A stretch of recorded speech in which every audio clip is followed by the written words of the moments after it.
ꯅꯨꯡꯁꯤꯕꯤꯗꯨꯅ Manipuri entertainment ꯆꯦꯅꯦꯜꯕꯨ subscribe ꯑꯃꯁꯨꯡ like ꯇꯧꯕꯤꯔꯝꯃꯨ꯫ ꯃꯌꯥꯝꯕꯨ ꯑꯍꯥꯟꯕꯃꯛꯇꯗꯤ ꯀꯣꯛꯅꯣꯅ ꯈꯣꯏꯔꯝꯖꯔꯤ꯫ ꯉꯁꯤꯁꯨ ꯑꯅꯧꯕ ꯋꯥꯔꯤ ꯑꯃꯃꯨꯛ ꯃꯌꯥꯝꯒꯤꯗꯃꯛꯇ ꯄꯨꯗꯨꯅ ꯂꯥꯛꯆꯔꯤ꯫ ꯋꯥꯔꯤ ꯃꯄꯨꯡ ꯐꯥꯅ ꯂꯣꯏꯗ꯭ꯔꯤꯐꯥꯎ ꯇꯥꯕꯤꯗꯨꯅ ꯃꯌꯥꯝꯁꯨ ꯉꯥꯏꯍꯥꯛꯇꯪ ꯑꯣꯏꯔꯕꯁꯨ ꯄꯣꯊꯥꯕꯤꯌꯨ꯫ ꯑꯗꯨꯗꯤ ꯃꯌꯥꯝ ꯋꯥꯔꯤ ꯑꯁꯤ ꯍꯧꯅꯕ ꯇꯧꯖꯔꯒꯦ꯫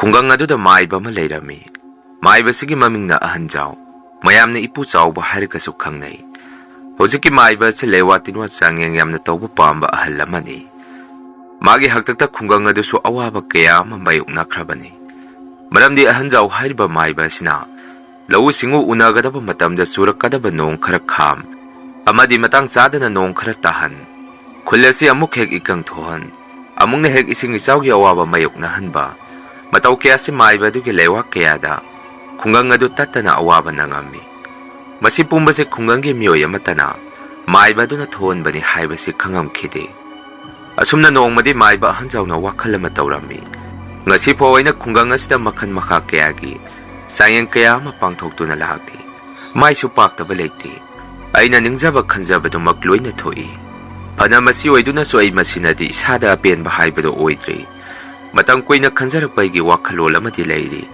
ꯃꯁꯤꯕꯨ ꯃꯥꯏ ꯍꯦꯛ ꯄꯥꯛꯂꯕꯗꯤ ꯈꯨꯡꯒꯪ ꯑꯁꯤꯗ ꯅꯠꯇꯅ ꯃꯥꯂꯦꯝ ꯄꯨꯝꯕꯅ ꯑꯩꯕꯨ ꯁꯛ ꯈꯪꯅꯗꯣꯔꯤꯕꯅꯤ꯫ ꯂꯨꯔꯤꯕꯗꯤ ꯑꯩꯅ ꯇꯧꯒꯦ ꯈꯜꯂꯤꯕ ꯆꯥꯡꯌꯦꯡ ꯑꯁꯤ ꯈꯔ ꯈꯖꯤꯛꯇꯤ ꯈꯨꯗꯣꯡ ꯊꯤꯅꯤꯡꯉꯥꯏ ꯑꯣꯏ꯫ ꯃꯔꯝ ꯍꯥꯏꯕꯕꯨ ꯑꯩꯅ ꯇꯧꯒꯦ ꯈꯜꯂꯤꯕ ꯆꯥꯡꯌꯦꯡ ꯑꯁꯤꯗꯤ ꯇꯥꯏꯕꯪ ꯃꯤꯑꯣꯏꯕ ꯑꯩꯈꯣꯏꯅ ꯁꯤꯔꯕ ꯀꯥꯟ ꯑꯃꯨꯛ ꯍꯤꯡꯒꯠꯂꯛꯇꯨꯅ ꯇꯥꯏꯕꯪꯄꯥꯟ ꯑꯁꯤꯗ ꯂꯩꯕ ꯌꯥꯗ꯭ꯔꯦ꯫ ꯑꯩꯒꯤ ꯆꯥꯡꯌꯦꯡ ꯑꯁꯤꯅꯕꯨ ꯃꯥꯏ ꯍꯦꯛ ꯄꯥꯛꯂꯕꯗꯤ ꯑꯩ ꯑꯣꯏꯁꯅꯨ ꯃꯤ ꯑꯣꯏꯁꯅꯨ ꯁꯤꯔꯕ ꯇꯥꯏꯕꯪ ꯃꯤꯑꯣꯏꯕ ꯄꯨꯝꯕ ꯑꯃꯨꯛ ꯅꯧꯅ ꯂꯣꯏꯅ ꯍꯤꯡꯒꯠꯂꯛꯀꯗꯣꯔꯤꯕꯅꯤ꯫ ꯃꯤꯑꯣꯏꯕ ꯑꯩꯈꯣꯏꯒꯤ ꯄꯨꯟꯁꯤꯁꯦ ꯃꯀꯣꯛꯇꯒꯤ ꯑꯃꯨꯛ ꯅꯧꯅ ꯍꯧꯗꯣꯔꯤꯕꯅꯤ꯫ ꯃꯗꯨꯅ ꯑꯩ ꯑꯁꯤꯕ ꯃꯤꯑꯣꯏꯕꯕꯨ ꯍꯤꯡꯀꯠꯍꯟꯕ ꯉꯝꯕ ꯑꯩꯒꯤ ꯂꯩꯋꯥ ꯑꯁꯤ ꯑꯊꯨꯕꯗ ꯄꯥꯡꯊꯣꯛꯇꯕ ꯌꯥꯗꯦ꯫ ꯑꯗꯨꯕꯨ ꯀꯝꯗꯧꯅ ꯇꯥꯏꯕꯪ ꯃꯤꯑꯣꯏꯕꯒꯤ ꯊꯋꯥꯏ ꯌꯥꯎꯗ꯭ꯔꯕ ꯑꯁꯤꯕ ꯍꯛꯆꯥꯡ ꯄꯣꯂꯥꯡꯗꯤ ꯑꯩꯅ ꯃꯇꯧ ꯀꯔꯝꯅ ꯀꯔꯥꯏꯗꯒꯤ ꯊꯤꯔꯨꯅꯤ? ꯐꯔꯦ, ꯈꯨꯜ ꯑꯁꯤꯗ ꯃꯤ ꯑꯃ ꯍꯦꯛ ꯂꯩꯇꯕ ꯌꯥꯎꯔꯛꯄꯗ ꯑꯩꯕꯨ ꯁꯣꯏꯗꯅ ꯅꯦꯛꯂꯛꯀꯅꯤ꯫ ꯃꯇꯝ ꯑꯗꯨꯗ ꯑꯩꯒꯤ ꯆꯥꯡꯌꯦꯡ ꯑꯁꯤ ꯑꯁꯤꯕꯗꯨꯅ ꯄꯣꯂꯣꯏꯗ꯭ꯔꯤꯉꯩ ꯃꯃꯥꯡꯗ ꯂꯩꯋꯥ ꯑꯁꯤ ꯇꯞꯅ ꯁꯣꯟꯗꯨꯅ ꯆꯥꯡꯌꯦꯡ ꯇꯧꯔꯒꯦ꯫ ꯃꯗꯨꯗ ꯃꯥꯏ ꯄꯥꯛꯂꯤ ꯁꯤꯔꯤꯕ ꯏꯃꯨꯡ ꯑꯗꯨꯒꯤꯁꯨ ꯃꯔꯥꯏꯕꯛ ꯐꯕꯅꯤ, ꯑꯩꯒꯤꯁꯨ ꯏꯃꯥꯏꯅꯤ꯫ ꯀꯔꯤꯒꯨꯝꯕ ꯆꯥꯡꯌꯦꯡ ꯑꯗꯨꯗ ꯃꯥꯏ ꯄꯥꯛꯇ꯭ꯔꯦ, ꯂꯩꯈꯤꯗ꯭ꯔꯕ ꯃꯤꯑꯣꯏ ꯑꯗꯨꯒꯤ ꯃꯔꯥꯏꯕꯛ ꯊꯤꯖꯕꯅꯤ꯫ ꯀꯥꯟꯅꯗꯦ, ꯑꯩꯅ ꯈꯜꯂꯤꯕꯁꯤꯃ ꯄꯥꯡꯊꯣꯛꯇꯕ ꯌꯥꯗꯦ꯫ ꯑꯁꯨꯝꯅ ꯃꯥꯏꯕ ꯑꯍꯟꯖꯥꯎ ꯃꯥꯒꯤ ꯂꯩꯋꯥ ꯑꯗꯨ ꯆꯥꯡꯌꯦꯡ ꯇꯧꯅꯕ ꯈꯨꯟꯗꯨꯒꯤ ꯃꯤ ꯂꯩꯔꯛꯇꯕ ꯉꯥꯏꯗꯨꯅ ꯁꯦꯝ ꯁꯥꯈꯤ꯫ ꯃꯥꯏꯕ ꯑꯍꯟꯖꯥꯎꯒꯤ ꯃꯆꯥꯅꯨꯄꯤ ꯑꯃꯁꯨ ꯂꯩ꯫ ꯃꯃꯤꯡꯅ ꯕꯤꯅꯥꯁꯀꯤ ꯀꯧꯏ꯫ ꯃꯌꯥꯝꯅ ꯕꯤꯅꯥ ꯕꯤꯅꯥ ꯍꯥꯏꯔꯒꯁꯨ ꯈꯪꯅꯩ꯫ ꯕꯤꯅꯥꯁꯨ ꯃꯁꯛ ꯀꯥ ꯍꯦꯟꯅ ꯆꯪꯈꯣꯟꯕꯤ ꯅꯨꯄꯤꯗꯤ ꯑꯣꯏꯗꯦ, ꯌꯥꯝꯅ ꯊꯤꯕꯁꯨ ꯑꯣꯏꯗꯦ꯫ ꯃꯌꯥꯏ ꯑꯣꯏꯔꯞ ꯑꯣꯏꯅ ꯑꯗꯨꯝ ꯌꯦꯡꯕ ꯌꯥꯏ꯫ ꯀꯨꯂꯩ ꯀꯨꯆꯨ ꯑꯣꯏꯔꯒ ꯃꯤꯗꯤ ꯋꯥꯡ ꯆꯥꯎꯕꯤ ꯅꯨꯄꯤ ꯍꯥꯏꯕꯗꯣ ꯑꯣꯏ꯫ ꯈꯨꯡꯒꯪ ꯑꯗꯨꯗ ꯕꯤꯅꯥꯒ ꯈꯪꯅꯖꯕ ꯅꯨꯄꯥ ꯑꯃꯁꯨ ꯂꯩ꯫ ꯃꯃꯤꯡꯅ ꯍꯦꯟꯕ ꯀꯧꯏ꯫ ꯍꯦꯟꯕ ꯍꯥꯏꯔꯤꯕ ꯃꯤꯑꯣꯏ ꯑꯁꯤꯁꯨ ꯃꯃꯤꯠ ꯈꯔ ꯉꯥꯎꯕ ꯈꯨꯡꯒꯪꯗꯨꯒꯤ ꯄꯥꯈꯪ ꯑꯃꯅꯤ꯫ ꯕꯤꯅꯥꯒ ꯃꯥꯒ ꯅꯨꯡꯁꯤ ꯃꯔꯤꯁꯤ ꯍꯦꯟꯕꯅ ꯕꯤꯅꯥ ꯅꯨꯡꯁꯤꯕꯗꯒꯤ ꯕꯤꯅꯥꯅ ꯍꯦꯟꯕꯕꯨ ꯅꯨꯡꯁꯤꯕꯅ ꯈꯔ ꯈꯖꯤꯛ ꯍꯦꯟꯖꯩ꯫ ꯑꯁꯣꯝꯗꯅ ꯕꯤꯅꯥꯒꯤ ꯃꯄꯥꯕꯨꯡ ꯑꯍꯟꯖꯥꯎ ꯃꯥꯒꯤ ꯆꯥꯡꯌꯦꯡ ꯑꯗꯨ ꯇꯧꯅꯕ ꯃꯁꯥꯗ ꯁꯦꯝ ꯁꯥꯕ ꯄꯨꯝꯕ ꯂꯣꯏꯈ꯭ꯔꯦ꯫ ꯈꯨꯜ ꯑꯗꯨꯗ ꯁꯤꯔꯛꯀꯗꯕ ꯃꯤꯕꯨ ꯉꯥꯏꯗꯨꯅ ꯂꯩꯈ꯭ꯔꯦ꯫ ꯅꯣꯡꯃꯗꯤ ꯈꯨꯜ ꯑꯗꯨꯗ ꯂꯩꯕ ꯃꯤꯌꯥꯏ ꯆꯜꯂꯕ ꯃꯤꯑꯣꯏ ꯑꯃ ꯅꯨꯃꯤꯠ ꯃꯁꯤꯡ ꯉꯥꯏꯗꯨꯅ ꯐꯝ ꯁꯦꯟꯅꯗꯨꯅ ꯂꯩꯈꯤ꯫ ꯏꯃꯨꯡ ꯑꯗꯨꯒꯤ ꯃꯤꯑꯣꯏꯁꯤꯡꯅꯁꯨ ꯈꯨꯜ ꯑꯗꯨꯗ ꯂꯩꯕ ꯑꯍꯟꯖꯥꯎꯕꯨ ꯀꯧꯕ ꯂꯥꯛꯑꯝꯃꯤ꯫ ꯑꯍꯟꯖꯥꯎꯁꯨ ꯃꯄꯥ ꯆꯥꯔꯦ ꯈꯟꯗꯨꯅ ꯁꯤꯒꯗꯕꯒꯤ ꯃꯇꯝ ꯉꯥꯏꯗꯨꯅ ꯂꯩꯔꯕ ꯃꯤꯑꯣꯏ ꯑꯗꯨꯕꯨ ꯎꯅꯕ ꯂꯥꯛꯈꯤ꯫ ꯃꯄꯥ ꯍꯦꯛ ꯆꯥꯅꯅꯁꯨ ꯃꯥꯏꯕ ꯑꯍꯟꯖꯥꯎꯅ ꯃꯤꯑꯣꯏ ꯑꯗꯨꯒꯤ ꯃꯁꯥ ꯄꯥꯏꯗꯨꯅ ꯃꯤꯍꯨꯟ ꯌꯦꯡꯉꯨꯕ ꯃꯇꯝꯗ ꯃꯤꯑꯣꯏ ꯑꯗꯨꯁꯨ ꯁꯤꯔꯒ ꯂꯩꯔꯝꯈꯤ꯫ ꯃꯗꯨꯗꯒꯤ ꯑꯍꯟꯖꯥꯎꯅ ꯃꯥꯒꯤ ꯂꯩꯋꯥ ꯑꯗꯨ ꯆꯥꯡꯌꯦꯡ ꯇꯧꯅꯕ ꯃꯁꯥꯗ ꯁꯦꯝ ꯁꯥꯕ ꯄꯨꯝꯕ ꯂꯣꯏꯈ꯭ꯔꯦ꯫ ꯏꯃꯨꯡ ꯑꯗꯨꯒꯤ ꯃꯤꯑꯣꯏꯁꯤꯡꯗ ꯑꯍꯟꯖꯥꯎꯅ, "ꯏꯁꯥ ꯅꯈꯣꯏ ꯃꯄꯥꯟꯗ ꯂꯣꯏꯅ ꯑꯃꯨꯛ ꯊꯣꯛꯎ꯫ ꯑꯩ ꯃꯐꯝ ꯑꯁꯤꯗ ꯂꯥꯏꯒꯤ ꯑꯣꯏꯕ ꯊꯕꯛ ꯊꯧꯔꯝ ꯈꯔ ꯄꯥꯡꯊꯣꯛꯀꯦ꯫ ꯏꯃꯨꯡꯒꯤ ꯃꯤꯑꯣꯏꯅ ꯌꯦꯡꯕ ꯇꯧꯍꯩꯗꯦ꯫ ꯂꯣꯏꯔꯒ ꯑꯩ ꯀꯧꯔꯛꯀꯦ, ꯃꯗꯨ ꯅꯠꯇ꯭ꯔꯤꯐꯥꯎ ꯅꯈꯣꯏ ꯃꯤꯅ ꯀꯧ ꯉꯥꯡꯉꯛꯄ ꯑꯃꯠꯇ ꯈꯨꯝꯒꯅꯨ꯫ ꯌꯨꯝꯒꯤ ꯃꯄꯥꯟꯗꯒꯤ ꯃꯤꯅ ꯀꯧ ꯉꯥꯡꯉꯛꯄ ꯇꯧꯔꯛꯑꯕꯁꯨ ꯅꯈꯣꯏ ꯈꯨꯝꯒꯅꯨ." ꯋꯥꯍꯩ ꯑꯁꯤ ꯍꯥꯏꯗꯨꯅ ꯑꯍꯟꯖꯥꯎꯅ ꯏꯃꯨꯡ ꯃꯅꯨꯡꯒꯤ ꯃꯤꯑꯣꯏꯁꯤꯡ ꯑꯗꯨ ꯃꯄꯥꯟꯗ ꯂꯣꯏꯅ ꯂꯩꯍꯜꯂꯝꯃꯤ꯫ ꯃꯗꯨꯗꯒꯤ ꯑꯍꯟꯖꯥꯎꯅ ꯃꯥꯒꯤ ꯀꯨꯏꯅꯗꯒꯤ ꯇꯧꯒꯦ ꯈꯜꯂꯛꯄ ꯂꯩꯋꯥ ꯑꯗꯨ ꯁꯤꯖꯤꯟꯅꯗꯨꯅ ꯁꯤꯔꯕ ꯃꯤꯑꯣꯏ ꯑꯗꯨꯒꯤ ꯃꯁꯥ ꯄꯥꯏꯗꯨꯅ ꯆꯥꯡꯌꯦꯡ ꯑꯗꯨ ꯄꯥꯡꯊꯣꯛꯄ ꯍꯧꯈ꯭ꯔꯦ꯫ ꯃꯇꯝ ꯑꯗꯨꯗ ꯑꯉꯛꯄꯅꯤ, ꯁꯤꯔꯤꯕ ꯏꯃꯨꯡ ꯑꯗꯨꯗ ꯂꯩꯕ ꯄꯣꯠ ꯆꯩ ꯀꯣꯜ-ꯂꯤꯛ ꯃꯁꯥ ꯃꯇꯣꯝꯗ ꯃꯈꯥꯗ ꯒꯣꯡ ꯒꯣꯡ ꯅꯤꯡꯈꯥꯏꯔꯛꯄ ꯍꯧꯔꯛꯑꯝꯃꯤ꯫ ꯑꯁꯤꯕ ꯍꯛꯆꯥꯡ ꯑꯗꯨꯁꯨ ꯑꯀꯤꯕ ꯃꯑꯣꯡ ꯃꯇꯧ ꯑꯃꯗ ꯃꯈꯨꯠ ꯃꯈꯣꯡ ꯄꯦꯗ꯭ꯔꯦꯛ ꯄꯦꯗ꯭ꯔꯦꯛ ꯊꯦꯛꯇꯨꯅ ꯑꯀꯤꯕ ꯃꯑꯣꯡ ꯑꯃ ꯑꯣꯜꯂꯛꯈꯤ꯫ ꯃꯄꯥꯟꯗ ꯂꯩꯔꯤꯕ ꯏꯃꯨꯡꯒꯤ ꯃꯤꯑꯣꯏꯁꯤꯡꯁꯨ ꯃꯁꯥ ꯃꯁꯥꯗ ꯆꯤꯡꯅꯕ ꯑꯃ ꯄꯣꯛꯈꯤ꯫ Karino maiba sina tawrisibo khalami. Asomna na matang kuina lawbasu yada. Ahanjaw magi lewat tinwa sangyeng adu athubada loisanaba tawrami. Siriba miyoy adusu makhut makhong lengamaga aroibada masadu padrak laung na lepthaki. Sangyeng adusu mai pakide. Maduda ahanjaw su masada sauningba mapuami. Onthokpani. Tangna phangba mikup asida igi sangyeng asisu mai paktraba. Hare mathangi asiba amamuk ngairaga sangyeng asi makha chatharage. Ngasigide ay matang asayda loisalage. Isasa nakoy sangakpa yarani. Wahi asi haiduna ahanjaw na imungi miyoy sing magi manakta loina kausalami. Aduga miyoy adusu laikidra sire hairami. Wapam aduda imong manunggi miyoy singsu kapalawba hongnaraami. Numitumaso ahanjaw magi sangyeng adu mai pakta na mayumdahan ki. Asumna mathang manong naina khunggang aduda mi sirakpa khuding. Ahanjaw na magi laywa adu sangyeng taw duna yengbada amata mai pakide. Siriba miyoy sing adu hingkalu amata yarakide. Kona thangdadi masu thaba si lepa sira khalakpa hauraami. Nongmadi ahanjaw gi manglanda mira laira khangdaba ama laamduna ahanjaw da sumna hairami. Nangna tawriba sangyeng adu mai pake hairabadi nangi amata ngaijabi nasanupi da sangyeng adu pangtho. Matam aduda nangi sangyeng adu soidana mai pakani. Maduna tripong nangi sangyeng adu mai pa oy. Wahi ase hairamduna laira mira khangdraba posak adu mangki. Ahanjaw su ahing nongyay adu da mikap khangthok tholakki. Ngayak pamungda phamduna masinna sonjarami. Karino aigi manglanda hairamba wafam adubo. Madubo ithokpa yagadrane. Aina hek poksaba isanupida sangyeng asi pangthoobadi mai pakani haiba. Madu tahoiba thabak nati. Kariguma sangyeng adu aina tawruraba kan kona isana mo hingkalaktrabadi aigidi mangjabani. Ikhon mangna isabu hatpa tagani. Madugi mahut khulasida sirakpa miyoy singdo oina aigi sangyeng asi adum pangthoksage. Phai hayengde khulasida leiba aina masak khara nungsidaba aiga yeknaba laikhiba miyoy ama thiraga mabu thawai satki. Aroiboina sangyeng asi mapung phana miyoy aduda pangthokki. Maduda mai paktrabadi aigi thabak thoram asi matam khara lepki. Luribadi misakto kana tawsige leire. Khulasida leiba senjaw paiba phawyam saba angom thaw magi thawai oinaina satpatai. Aigi sumana lanthum kaya ama laukrabani. Sangyeng asi aroiboina mangonda pangthoage. Asumna ahanjaw na ahing nongyay aduda machinda murung suonbadu magi masanupi binasakina loina tarami. Luribadi mapa ahanjaw na thawai satkani hairiba miyoy asidi maga nungsinajariba henba hairiba nupa masa asigi mapabungni. Matawsida binasu mathamoyda singnaba poklakki. Magi wakhanda su mapabungda tawriba thaba asi afaba natte khanglami. Wafam asi maga khangnajariba nupa aduda hairiba thoklabasu mapabungdi khunja singna lemna thakraroi khalami. Adubo henbaga maga thajanabagi matungina wafam asi henbada muktadi hawdokki. Aduga kari tawsige khanage khanduna binasu henbada wafam asi tamduna khangalage khalami. Asumna nonghek nganbagadi binana henbada wafam adu ingna tapna masada pakhatsaba amaga loinana paw tamami. Binagi wafam aduda henbadi nolakki. Aduga asumna khumi aidi ngasaidagi nangi wasi tabada isada phanadum nungairi. Wari makhadi leitrabo hairami. Binana muk henba ngasi aina nangonda tamiba wasi phagidi natti. Nangna hena khangidune aibu pokpa babasi khulasida maibagi simpham puriba misak amani. Aina su khangi ipagi magun akoi babasi araiba mi natti. Ate atopa amaiba kaya amasu lei. Adubo babadi makhoiga manadaba misak amani. Magi haija khangjaba laigi oiba lairon tinson ate atopa maiba singa su khenai. Babadi magi leiwa tinwa ngasigi taibang miyoiba khoigi marakta changyeng oina chathaba yamna pamjaba miyoy amani. Wafam asi ai kanada su haidokningdabani. Adubo ngarang ahing babagi wahi kharada nakhoi babagi maming yaurakpaduda aina nangonda tei kanasu natte khanna wari asi libani. Aujikta nangna adumna thajakiroi khalamagadi wafam asi ipa isagi marakta aron boina adum thanambasu phai khale. Phare ai chalage. Binagi wafam adu henbana munna tarba matung tamna ingna sumna khumi. Phare se ainagi wafam adu thajare. Ado sumaina tawsi. Yengo hujik nang yumda hankro. Ngayaktang leraga ay nakoy gida laki. Aduga nakoy babada koy babagi mahusilaga.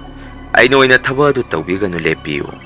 ꯊꯥꯏꯅ ꯑꯩꯈꯣꯏ ꯄꯥꯕꯅ ꯅꯈꯣꯏ ꯕꯕꯥꯗ ꯁꯣꯏꯈꯤꯕ ꯂꯥꯟꯈꯤꯕ ꯀꯌꯥ ꯑꯃ ꯂꯩꯔꯝꯃꯒꯁꯨ ꯄꯥꯕꯒꯤ ꯃꯍꯨꯠ ꯁꯤꯜꯂꯒ ꯑꯩꯅ ꯑꯣꯏꯅ ꯍꯥꯏꯖꯔꯤ ꯑꯃꯨꯛꯇ ꯉꯥꯛꯄꯤꯌꯨ ꯍꯥꯏꯗꯨꯅ ꯑꯩ ꯈꯣꯏꯔꯝꯖꯒꯦ ꯅꯪ ꯌꯨꯝꯗ ꯆꯠꯂꯝꯃꯣ ꯋꯥꯍꯩ ꯑꯁꯤ ꯍꯦꯟꯕꯅ ꯕꯤꯅꯥꯗ ꯍꯥꯏꯔꯝꯃꯤ ꯕꯤꯅꯥꯁꯨ ꯍꯦꯟꯕꯒꯤ ꯋꯥꯐꯝ ꯑꯗꯨꯗ ꯃꯥꯒꯤ ꯊꯃꯣꯏꯅꯁꯨ ꯄꯦꯟꯖꯔꯝꯃꯤ ꯃꯕꯥꯅꯤꯒꯤ ꯋꯥꯐꯝ ꯑꯗꯨꯗ ꯌꯥꯅꯗꯨꯅ ꯕꯤꯅꯥ ꯃꯌꯨꯝ ꯇꯝꯅ ꯆꯠꯈꯤ ꯃꯥꯅ ꯃꯌꯨꯝ ꯍꯦꯛ ꯌꯧꯔꯛꯄꯒ ꯃꯥꯏꯕ ꯑꯍꯟꯖꯥꯎꯅ ꯃꯆꯥꯅꯨꯄꯤꯗ ꯀꯔꯤꯒꯨꯝꯕ ꯈꯔ ꯆꯤꯡꯅꯕ ꯃꯤꯠꯌꯦꯡ ꯑꯃ ꯌꯦꯡꯉꯛꯑꯝꯃꯤ ꯃꯄꯥꯕꯨꯡꯒꯤ ꯃꯑꯣꯡ ꯃꯇꯧ ꯑꯗꯨꯗ ꯕꯤꯅꯥꯁꯨ ꯀꯤꯊꯤꯛ ꯀꯤꯔꯨꯝ ꯏꯃꯨꯡꯗ ꯆꯪꯗꯨꯅ ꯃꯥꯒꯤ ꯇꯧꯐꯝ ꯊꯣꯛꯄ ꯊꯕꯛ ꯏꯪꯈꯥꯡ ꯁꯨ ꯅꯣꯝꯗꯨꯅ ꯂꯩꯔꯝꯃꯤ ꯉꯥꯏꯍꯥꯛꯀꯤ ꯃꯇꯨꯡꯗꯗꯤ ꯃꯥꯏꯕ ꯑꯍꯟꯖꯥꯎꯅ ꯊꯕꯛ ꯑꯃ ꯆꯠꯊꯣꯛꯀꯦ ꯍꯣꯠꯅꯔꯤꯉꯩ ꯕꯤꯅꯥꯅ ꯏꯃꯨꯡꯗ ꯊꯕꯛ ꯏꯪꯈꯥꯡ ꯅꯣꯝꯃꯤꯉꯩ ꯃꯄꯥꯟꯗ ꯃꯤꯑꯣꯏ ꯈꯔ ꯂꯥꯡꯕꯒꯤ ꯃꯈꯣꯜ ꯑꯃ ꯕꯤꯅꯥꯅ ꯇꯥꯔꯝꯃꯤ ꯑꯁꯣꯝꯗꯅ ꯃꯥꯏꯕ ꯑꯍꯟꯖꯥꯎꯁꯨ ꯊꯣꯡꯒꯥꯟꯗꯒꯤ ꯃꯤꯌꯥꯝ ꯑꯃ ꯍꯨꯞꯇꯨꯅ ꯂꯥꯛꯄꯗꯨ ꯎꯕꯗ ꯃꯁꯥꯗ ꯄꯨꯡꯉꯛ ꯍꯦꯛ ꯉꯛꯈꯤ ꯏꯃꯨꯡꯗ ꯂꯩꯔꯤꯕ ꯕꯤꯅꯥꯁꯨ ꯃꯄꯥꯟꯗ ꯆꯦꯟꯊꯣꯔꯛꯄ ꯃꯇꯝꯗꯗꯤ ꯃꯈꯣꯏ ꯌꯨꯝꯒꯤ ꯁꯨꯃꯥꯡꯗ ꯃꯤꯌꯥꯝ ꯑꯃ ꯇꯤꯜꯂꯒ ꯂꯩꯔꯝꯈꯤ ꯑꯗꯨꯒ ꯃꯥꯒ ꯈꯪꯅꯖꯕ ꯍꯦꯟꯕꯁꯨ ꯌꯥꯎꯔꯝꯃꯤ ꯉꯥꯏꯍꯥꯛꯀꯤ ꯃꯇꯨꯡꯗꯗꯤ ꯍꯦꯟꯕꯒꯤ ꯃꯄꯥꯕꯨꯡꯅ ꯑꯁꯥꯎꯕ ꯑꯃꯒ ꯂꯣꯏꯅꯅ ꯃꯥꯏꯕ ꯑꯍꯟꯖꯥꯎꯗ ꯁꯨꯝꯅ ꯍꯥꯏꯔꯛꯈꯤ ꯑꯍꯟꯖꯥꯎ ꯉꯁꯤꯗꯤ ꯅꯪꯒꯤ ꯆꯦꯟꯐꯝ ꯂꯩꯇ꯭ꯔꯦ ꯍꯧꯖꯤꯛꯇꯤ ꯏꯆꯥꯅꯨꯄꯥꯅ ꯑꯩꯉꯣꯟꯗ ꯅꯪꯒꯤ ꯑꯔꯣꯟꯕ ꯋꯥꯐꯝ ꯈꯨꯗꯤꯡꯃꯛ ꯂꯣꯏꯅ ꯋꯥꯔꯤ ꯑꯣꯏꯅ ꯇꯝꯗꯨꯅ ꯈꯪꯍꯜꯂꯕꯅꯤ ꯅꯪꯅ ꯑꯩꯒꯤ ꯊꯋꯥꯏ ꯂꯧꯗ꯭ꯔꯤꯉꯩ ꯉꯁꯤꯗꯤ ꯑꯩꯅ ꯍꯥꯟꯅ ꯅꯪꯒꯤ ꯊꯋꯥꯏ ꯂꯧꯕ ꯇꯥꯔꯦ ꯃꯌꯥꯝꯁꯨ ꯀꯩꯗꯧꯔꯤ ꯌꯦꯡꯉꯒ ꯂꯩꯕꯒꯤ ꯃꯍꯨꯠ ꯃꯁꯤꯒꯤ ꯑꯐꯠꯇꯕ ꯃꯥꯏꯕ ꯑꯍꯜ ꯑꯁꯤ ꯃꯁꯥ ꯄꯥꯏꯗꯨꯅ ꯆꯤꯡꯊꯣꯔꯛꯎ ꯉꯁꯤꯗꯤ ꯃꯥꯒꯤ ꯑꯔꯣꯏꯕ ꯑꯣꯏꯍꯜꯂꯁꯤ ꯑꯁꯨꯝꯅ ꯃꯌꯥꯝ ꯆꯪꯗꯨꯅ ꯃꯥꯏꯕ ꯑꯍꯟꯖꯥꯎꯕꯨ ꯃꯁꯥ ꯄꯥꯏꯗꯨꯅ ꯁꯨꯃꯥꯡꯗ ꯂꯥꯛꯇꯅ ꯆꯤꯡꯊꯣꯔꯛꯈꯤ ꯇꯤꯜꯂꯤꯕ ꯃꯤꯌꯥꯝꯁꯤꯡ ꯑꯗꯨꯅ ꯎꯇꯨꯞ ꯋꯥꯇꯨꯞ ꯇꯧꯗꯨꯅ ꯑꯍꯟꯖꯥꯎꯕꯨ ꯃꯆꯥꯅꯨꯄꯤ ꯕꯤꯅꯥꯒꯤ ꯃꯃꯥꯡꯗ ꯐꯨꯕ ꯍꯧꯔꯛꯑꯝꯃꯤ ꯃꯇꯝ ꯑꯗꯨꯗ ꯕꯤꯅꯥꯗꯤ ꯃꯄꯥꯕꯨꯡꯕꯨ ꯃꯤꯌꯥꯝꯅ ꯐꯨꯕꯗ ꯁꯣꯏꯗꯅ ꯊꯋꯥꯏ ꯃꯥꯡꯕ ꯇꯥꯔꯅꯤ ꯈꯟꯗꯨꯅ ꯇꯤꯜꯂꯤꯕ ꯃꯤꯌꯥꯝ ꯑꯗꯨꯗ ꯃꯄꯥꯕꯨꯡꯕꯨ ꯐꯨꯆꯩꯕꯗꯨ ꯂꯦꯞꯄꯤꯌꯨ ꯃꯄꯥꯒꯤ ꯃꯔꯥꯟꯗꯨ ꯃꯌꯥꯝꯅ ꯑꯃꯨꯛꯇ ꯉꯥꯛꯄꯤꯌꯨ ꯍꯥꯏꯗꯅ ꯀꯞꯇꯨꯅ ꯂꯥꯎꯖꯔꯝꯃꯤ ꯃꯥꯒ ꯈꯪꯅꯖꯕ ꯍꯦꯟꯕꯗꯁꯨ ꯃꯤꯌꯥꯝ ꯑꯗꯨ ꯑꯃꯨꯛꯇ ꯈꯥꯝꯕꯤꯌꯨ ꯍꯥꯏꯖꯔꯝꯃꯤ ꯇꯧꯕꯗꯕꯨ ꯍꯦꯟꯕꯗꯤ ꯕꯤꯅꯥꯒꯤ ꯋꯥꯐꯝ ꯑꯗꯨ ꯇꯥꯕꯤꯈꯤꯗꯦ ꯃꯗꯨꯒꯤ ꯃꯍꯨꯠ ꯕꯤꯅꯥꯕꯨ ꯃꯁꯥ ꯄꯥꯏꯗꯨꯅ ꯈꯥꯝꯃꯝꯃꯤ ꯃꯄꯥꯕꯨꯡꯒꯤ ꯃꯅꯥꯛꯇ ꯆꯪꯈꯤꯅꯨ ꯍꯥꯏꯗꯨꯅ ꯑꯁꯣꯝꯗꯅ ꯃꯥꯏꯕ ꯑꯍꯟꯖꯥꯎ ꯃꯤꯌꯥꯝꯗꯨꯅ ꯐꯨꯕ ꯍꯦꯟꯃꯜꯂꯛꯈꯤꯕꯗꯒꯤ ꯆꯩꯅꯥ ꯈꯥꯡꯕ ꯉꯝꯃꯛꯇꯗꯨꯅ ꯃꯆꯥꯅꯨꯄꯤꯗ ꯅꯄꯥꯕꯨ ꯑꯃꯨꯛꯇ ꯀꯜꯂꯨ ꯂꯥꯎꯔꯛꯈꯤ ꯕꯤꯅꯥꯁꯨ ꯃꯄꯥꯒꯤ ꯃꯇꯧ ꯑꯗꯨ ꯌꯦꯡꯕ ꯉꯝꯃꯛꯇꯕꯗꯒꯤ ꯒ꯭ꯌꯥꯟ ꯃꯥꯡꯗꯨꯅ ꯂꯦꯛꯊꯈꯤ ꯀꯣꯟꯅ ꯊꯪꯗꯗꯤ ꯃꯥꯏꯕ ꯑꯍꯟꯖꯥꯎꯅ ꯑꯔꯣꯏꯕ ꯁꯣꯔ ꯍꯣꯜꯂꯝꯗꯥꯏꯗ ꯌꯥꯝꯅ ꯋꯥꯅ ꯇꯤꯜꯂꯤꯕ ꯃꯤꯌꯥꯝ ꯑꯗꯨꯗ ꯁꯨꯝꯅ ꯍꯥꯏꯔꯝꯃꯤ ꯅꯈꯣꯏ ꯑꯩꯕꯨ ꯍꯥꯠꯀꯅꯨ ꯑꯩꯅ ꯉꯁꯤꯒꯤ ꯅꯨꯃꯤꯠ ꯑꯁꯤꯗ ꯑꯔꯣꯏꯕ ꯍꯦꯛ ꯑꯣꯏꯈꯤꯕꯗ ꯅꯈꯣꯏ ꯂꯣꯏꯅ ꯋꯥꯍꯧꯅꯤ ꯑꯩꯅ ꯂꯣꯏꯁꯤꯜꯂꯝꯗꯕ ꯊꯕꯛ ꯊꯧꯔꯝ ꯀꯌꯥ ꯑꯃꯁꯨ ꯂꯩꯔꯤ ꯃꯁꯤ ꯑꯩꯅ ꯂꯣꯏꯁꯤꯟꯗ꯭ꯔꯕꯗꯤ ꯃꯥꯂꯦꯝ ꯄ꯭ꯔꯤꯊꯤꯕꯤꯗ ꯃꯁꯤꯕꯨ ꯂꯣꯏꯁꯤꯟꯕ ꯉꯝꯒꯗꯕ ꯃꯤꯑꯣꯏ ꯑꯃꯠꯇ ꯂꯩꯔꯣꯏ ꯑꯩꯒꯤ ꯊꯋꯥꯏꯗꯗꯤ ꯀꯟꯕꯤꯌꯨ ꯑꯁꯨꯝꯅ ꯑꯍꯟꯖꯥꯎꯅ ꯃꯆꯤꯟꯗꯒꯤ ꯌꯥꯝꯅ ꯋꯥꯅ ꯋꯥꯍꯩ ꯈꯔꯁꯤ ꯀꯥꯡꯊꯣꯛꯑꯝꯃꯤ ꯐꯅ ꯃꯁꯤ ꯑꯣꯏꯗꯨꯅꯁꯨ ꯇꯤꯜꯂꯤꯕ ꯃꯤꯌꯥꯝ ꯑꯗꯨꯅ ꯋꯥꯍꯩ ꯃꯆꯦꯠ ꯑꯃꯐꯥꯎ ꯇꯥꯕꯤꯈꯤꯗꯅ ꯃꯥꯏꯕ ꯑꯍꯟꯖꯥꯎ ꯃꯤꯀꯨꯞ ꯑꯗꯨꯗ ꯊꯋꯥꯏ ꯂꯧꯈꯤ ꯀꯣꯟꯅ ꯊꯪꯗ ꯕꯤꯅꯥꯅ ꯒ꯭ꯌꯥꯟ ꯇꯥꯔꯛꯄ ꯃꯇꯝꯗ ꯃꯥꯒꯤ ꯃꯅꯥꯛꯇ ꯍꯦꯟꯕꯒ ꯂꯩꯀꯥꯏꯒꯤ ꯃꯤꯑꯣꯏ ꯈꯔꯒ ꯂꯩꯔꯝꯈꯤ ꯕꯤꯅꯥꯁꯨ ꯒ꯭ꯌꯥꯟ ꯍꯦꯛ ꯂꯥꯛꯄꯒ ꯃꯄꯥꯕꯨꯡꯕꯨ ꯀꯔꯥꯏꯗ ꯂꯩꯈ꯭ꯔꯒꯦ ꯌꯦꯡꯉꯛꯄꯗ ꯊꯋꯥꯏ ꯌꯥꯎꯗꯕ ꯍꯛꯆꯥꯡ ꯑꯣꯏꯅ ꯐꯤ ꯑꯉꯧꯕ ꯑꯃꯅ ꯀꯨꯞꯁꯟꯗꯨꯅ ꯃꯥꯏꯕ ꯑꯍꯟꯖꯥꯎꯗꯤ ꯁꯨꯃꯥꯡꯗ ꯊꯥꯡꯇꯣꯛꯇꯨꯅ ꯂꯩꯔꯝꯈꯤ ꯃꯗꯨꯗꯒꯤ ꯕꯤꯅꯥꯁꯨ ꯃꯄꯥꯕꯨꯡꯒꯤ ꯊꯋꯥꯏ ꯌꯥꯎꯗ꯭ꯔꯕ ꯍꯛꯆꯥꯡ ꯑꯗꯨꯕꯨ ꯀꯣꯜꯂꯒ ꯑꯩꯅ ꯊꯣꯟꯕꯅꯤ ꯍꯥꯏꯅ ꯂꯥꯎ ꯈꯣꯡꯕ ꯇꯧꯗꯨꯅ ꯀꯞꯄꯝꯃꯤ ꯃꯇꯧ ꯑꯗꯨꯗ ꯍꯦꯟꯕꯅ ꯕꯤꯅꯥꯒꯤ ꯃꯅꯥꯛꯇ ꯇꯞꯅ ꯆꯪꯁꯤꯟꯗꯨꯅ ꯕꯤꯅꯥꯕꯨ ꯊꯦꯝꯕꯤꯔꯝꯃꯤ ꯑꯁꯨꯝꯅ ꯅꯨꯃꯤꯠꯇꯨꯁꯨ ꯃꯌꯥꯝ ꯆꯪꯗꯨꯅ ꯃꯄꯥꯕꯨꯡꯕꯨ ꯈꯨꯜ ꯑꯗꯨꯗ ꯄꯣꯂꯣꯏꯕꯤꯔꯝꯈꯤꯗꯦ ꯂꯥꯞꯅ ꯇꯣꯉꯥꯟꯕ ꯃꯐꯝ ꯑꯃꯗ ꯄꯨꯗꯨꯅ ꯄꯣꯂꯣꯏꯈꯤ ꯍꯧꯖꯤꯛꯇꯤ ꯌꯨꯝ ꯑꯗꯨꯗ ꯕꯤꯅꯥ ꯃꯇꯣꯝꯗ ꯉꯥꯏꯍꯧꯈꯤ ꯃꯇꯝ ꯈꯔꯒꯤ ꯃꯇꯨꯡꯗꯗꯤ ꯕꯤꯅꯥꯅ ꯍꯦꯟꯕꯕꯨ ꯎꯅꯕ ꯄꯥꯛ ꯐꯪꯈꯤꯗꯦ ꯍꯦꯟꯕꯅꯁꯨ ꯕꯤꯅꯥꯕꯨ ꯏꯍꯩ ꯍꯩꯅꯗꯕ ꯃꯑꯣꯡ ꯃꯇꯧ ꯑꯃ ꯎꯠꯄ ꯍꯧꯔꯛꯂꯝꯃꯤ ꯑꯁꯤꯒꯨꯝꯕ ꯃꯇꯧ ꯀꯌꯥꯁꯤꯗ ꯕꯤꯅꯥꯁꯨ ꯃꯊꯋꯥꯏ ꯌꯥꯝꯅ ꯅꯨꯡꯉꯥꯏꯖꯔꯝꯗꯦ ꯃꯁꯤ ꯎꯪꯗꯨꯅ ꯃꯇꯝ ꯄꯨꯝꯕꯗ ꯀꯞꯇꯨꯅꯇ ꯂꯦꯟꯈꯤ ꯃꯥꯒꯤ ꯃꯪꯂꯥꯟꯗꯁꯨ ꯂꯩꯈꯤꯗ꯭ꯔꯕ ꯃꯄꯥꯕꯨꯡꯕꯨ ꯇꯠꯇꯅ ꯎꯕ ꯍꯧꯔꯛꯂꯝꯃꯤ ꯑꯗꯨꯒ ꯁꯨꯝꯅ ꯍꯥꯏꯔꯝꯃꯤ ꯏꯄꯥꯒꯤ ꯏꯕꯦꯝꯃ ꯏꯆꯥꯅ ꯏꯄꯥꯕꯨ ꯍꯥꯠꯄꯅꯤ ꯈꯜꯂꯤꯕ ꯋꯥꯈꯜꯂꯣꯟꯗꯨ ꯊꯥꯗꯣꯛꯎ ꯏꯆꯥꯅ ꯏꯄꯥ ꯍꯥꯠꯄ ꯅꯠꯇꯦ ꯏꯄꯥꯅ ꯂꯣꯏꯁꯤꯜꯂꯝꯗ꯭ꯔꯕ ꯊꯕꯛ ꯈꯔ ꯋꯥꯠꯍꯧꯔꯤ ꯃꯗꯨ ꯏꯆꯥꯅ ꯂꯣꯏꯁꯤꯜꯂꯨ ꯃꯗꯨ ꯅꯠꯇ꯭ꯔꯤꯐꯥꯎ ꯏꯄꯥꯒꯤ ꯊꯋꯥꯏꯁꯤ ꯃꯅꯤꯡ ꯃꯈꯥ ꯇꯝꯕ ꯉꯝꯗ꯭ꯔꯦ ꯑꯁꯨꯝꯅ ꯃꯆꯥꯅꯨꯄꯤꯒꯤ ꯃꯃꯪꯗ ꯂꯩꯈꯤꯗ꯭ꯔꯕ ꯃꯄꯥꯒꯤ ꯊꯋꯥꯏꯗꯨ ꯂꯥꯛꯇꯨꯅ ꯀꯔꯤꯒꯨꯝꯕ ꯂꯣꯏꯁꯤꯜꯍꯧꯗ꯭ꯔꯕ ꯊꯕꯛ ꯈꯔ ꯂꯣꯏꯁꯤꯜꯂꯨ ꯍꯥꯏꯗꯅ ꯇꯠꯇꯅ ꯃꯪꯂꯥꯟꯗ ꯂꯥꯛꯑꯝꯃꯤ ꯇꯧꯕꯗꯕꯨ ꯃꯁꯤ ꯄꯨꯝꯕꯁꯤ ꯕꯤꯅꯥꯅꯗꯤ ꯀꯔꯤꯁꯨ ꯈꯪꯖꯔꯝꯗꯦ ꯏꯆꯝ ꯆꯝꯅ ꯂꯩꯖꯔꯝꯃꯤ ꯃꯄꯥꯕꯨꯡꯕꯨꯁꯨ ꯀꯥꯏꯅ ꯃꯥꯒꯤ ꯅꯨꯡꯁꯤꯅꯖꯕ ꯃꯤꯁꯛ ꯑꯗꯨꯅꯁꯨ ꯃꯤꯔꯥꯏꯕꯤ ꯍꯧꯖꯤꯛꯇꯤ ꯃꯇꯣꯝꯗ ꯅꯥꯏꯇꯣꯝ ꯇꯥꯕ ꯄꯨꯟꯁꯤ ꯍꯥꯏꯕꯗꯨ ꯑꯣꯏꯍꯧꯈꯤ ꯑꯁꯣꯝꯗꯅ ꯑꯃꯨꯛ ꯍꯦꯟꯕꯒꯤ ꯃꯄꯥꯕꯨꯡꯅꯁꯨ Masanupaga binaga nuksi mari lainay haibasi khangkhirami. Maduna matam pumbada masanupada ngang basaiba hauraklami. Henba nang saigi sani ko. Hunggang asida sukyama masak mataw sangkhon binupi kaya si khangnadaba makhay. Karigino nang na masak mataw sukya yopatabi. Mapado na ibo hanaba silamba nupi amabo. Nangga mataw karam na khangnaram libano. Ay na hailisini. Isa matomda ni hayungwa ipagilan tumpumba. Itsagi ngakta ohewturibani. Mina nukna kadaba tabag daw kano. Ipana kalingay isabo luhong na basinbiram lagi. At hubada nupi masado na taba. Kanagumi masak mataw sangkhon binupi ama. Hunggang nga sidagitiyo. Aduga at hubada luhong na batawsi. Nang nabuwa pa manupi layraga di ipada hayo. Nang nahayo bada yarak trabaso ipas talaga. Mayunggi halaman sing dahay jaruge. Makoy na sway gilan tumasi uraga yarak taningay masak layti. Mapagi wapam aduda henba na mukpaba. Nasa wapam amata hay jagit tabiyo. Kariguma binahay ba nupi asi. Nasa na kang naramda batarabadi. Pabagi punsi mangamba suyay. Masano pinaingon na mapagi aruan ba wak kaya matamtorak padigi. Paba nang hingaw ba ni. Wait ay sukhangi. Binamasak kahin na sangkon binupidi waiti. Aduba hujik mana uhewri bumong matawa duda. Ay na hekta kanglap-lap tuba hay basi. Kaya pazagada ba mandi. Matang kara pibiyo paba na. Ay pana ba silaki. Asum na hen ba na mapabong da hay rami. Masigi matong karagi matong dadi. Hen ba kunggang adudagi masak matok sangkon bi. Nupi makhang na doon na luhong ami. Binaso pawa si tarami. Aduba karito upaylay. Masama tom na ningamdaba may sakaloy na na. Mana mi mabuhekta thajarubagi marani khando na. Matampum madakap to na talenki. Masigi matong sahi mangagi matungda. Noong madehen ba na pikliba masani bupudo na. Kangle numita binagi lekay da koy bala ami. Magi nupisuyang na makoy po nalapani. Binaso numito mamanabi ama anika. Lambian na lepto na lay. Matamado da binana. Hen ba bumatang kuirabagi tungda uzaba pangami. Magi nupi ema di masaan ito ka. Yam na haraw nga nuksinazaba matawa duda. Binaso matamoy da pong penhek jarami. Ngayaki matung dadi hen bagi masaan nupi atong bito na. Itataza da na binana lepi ba dukala magi mapada sen salaki. Hen ba madimagi nupi sumasagi na akta sangak to na. Dukala madagi ang agi asata karalay birami. Hen ba sumagi manakta lepi ba binabusan na da basaraga. Haipet pong maset amatalay tuwaga yung kide. Saragado da binagi makutasu. Nang tijarabat tamban mapula mapay to na lepli. Madu ubada hen bagi masanupi atong bito na. Binagi manakta sang silag to na. Nene, tamban siya gisupiyo ni Rakhi. Matawdo da binaso ang angdugi matawdo ubada. Nuksiba na tumalami. Magi makutapay ba tamban mapula do. Ang angado da loy na pitok pirami. Aduga ang angado da nang ginaming de karikaw gi hayda na hangami. Ang angado na sumagi maming hayba hek haurak pada. Hen man ang angado taplong na masapay raga sing toki.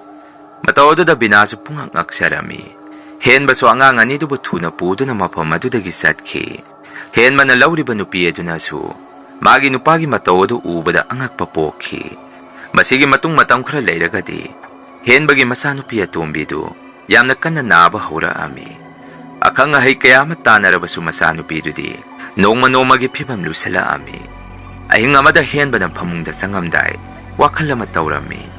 Karino nga si ay gisanupi da tawri ba mong matawasibo. Akang ahay kaya matana raba supaba kaubalayti. Natraga noong manumit ama binagay sanupi siga wari sana rambado. Madudama na ay gisada kari-kari toksan bikrabazano. Mapado so aray ba mitin nati. Mapagi mahus sindo na manalaman kumboy na. Ay gisada at tamna na tawri ibazara. Madu suway na uway kani. Ay nakalliba si maksum gani. Kang ni hayeng de ay mauna ba sa tabayati. At sumnay hen pa masana layong kang da na narakliba do. Binanatuan ba ni haydo na sukimatik saurami. Noong hengaan baga di hen ba na binabuo na bala ami. Makway yung gisumang mapahek yaw baga su. Hen ba mamanggi tawdo makang ning hek ning singa ami. Makway may amsang da na binagi mapabo minung silay na. Sumanga do da hatok bikiba do kang ning hek ning singa pada. Masada sway lao ba mapoki. Binaso mapanda torok pa da hen ba na. Makway yung isumang dalipang ba do uba da angak pa mapoki. Aduga sum na hayrami. Itataza da na kari tabak laybirage. Lao sang usi da pamsi. Hen ba na mukyara ni. Ay nang gauna ba siyam na tan ba ni. Adubo isagi na magtakhalaga ay nang buuna ba laag ba ni. Binahen ba giwa pa matuta ba da. Masada kariguma chingnaba ama pokhi. Kona makha tarakpada binana amuk sumna khummi. Dahenba na aingwanda yamna sauribadu karigino. Aina dahenbada kari akaiba tawkrage. Oh, nahan dahenbagi isanupiduda aina thamban pirambagi warauriro. Maduda karisu khangjadraba angang aduna aigi khutta paiba. Thambal mapul adu mana ururaba male. Maduda aingwanda piyu haibagi. Aina isam samna nuksina. Thambal adu angang aduda pikhibane. Phare maduda dahenbana yamna sauramane. Matungdadi ay dahenbabu urabasu. Ay dahenbadagi lamna nathainaba honazarage. Binagi wafam aduda henbana mo sumna makhatari. Ay madugi sulakpani. Adubo isada nang natamban pibagi wada nati. Numituda nang isanupida kari-kari tawki. Nang siyang nakumunatrabadi. Nanggi yung masimay na tumna sakiba soyroy. Hauji ay isanupido mapamamama sa kangdaba makay. Yam na kananado na layli. Masinang na numit aduda isada kari gumatabak karataw kibagini. Ay na yung dahekhan kibaga. Isabo hana gumuhilang badabani. Nang nanapabong gimahut sindo na yung wandalaman kumnabuho na ribado. Madu at hubad at hado. Nang ginaong natawdo na so ay nanawang nagilaptok pa ni. Karigong mahurin ay na yung dahekhan kibaga. Karigong may sano pinagyalam da batok labadi. Ako'y mayam na nang ginapabong dataw kiba tawag tawram maduga sap mana na. Nang wanda so tawro oy haningay laiti. Wapamasi henba na binada yam na saong na hayram do na. Hatu-hatu mayum da zatki. Binasumagi wahanggi pa kumadu. Kumba nang hawkidi. Masigi matong noong nini layragadi. Henbagi masanupi at tumbido kan bangamda na shiki. Madudagi henbasu. Binadalaman kumnaba suki matik masada sawba haibado oiki. Mapaangom tawda su binana masabo hatpa ni haid na pauk tamami. Madudagi mapamasa amatoy na sapmana duna. Miyama manhekto na binagi mayumda thomzala ami. Mataodo da binasu. Masada mipaiba pakat pa na yongki. Mamangda hawkiba mapagi tawdo su kangning hekning singaki. Henba na binabo imungdagi masampay duna. Lak-lak to na sing turok to na sumangde inturami. Matamado da lekaygi miyoya mata. Binagi na magtalipiram kide. Henba mapamasaga lang minarpa nupa kanggo sing aduna su. Binagi masama wutap-tap pay duna. Masaso ami. Masida nata na pusay bagkaya masumiyam mamangda tawbiki. Mataodo da binasu. Kap-kap to na henba da yengzado na mabukan biyu hayjarami. Tawbada wawahi sing adu. Henba na karisu tabi kide. Binagi mamay mamit kangda na kupak na tajan biki. Ko na dilekay gi halaman sing lakto na miyam do kamto ami. Henba na so binabo mayum may tado na. Lekay isda gitantok kinaba mayam da hayrami. Adubo wapamado halaman sing ado na. Miyam gi oiba wari pamalaw do na. Nupi masaasin na maraleram lagati tantok si. Maduna traga na kari tawsige kanasi. Ngasi mahawzi magtaba do hekta pangtok pa yaroy haydo na. Miyam ado kamto ami. Ko na di henba mapamasado. Yam na sawdo na satki. Lakay gahan singa do na so binabo hugat pido na imungda tangjan birami.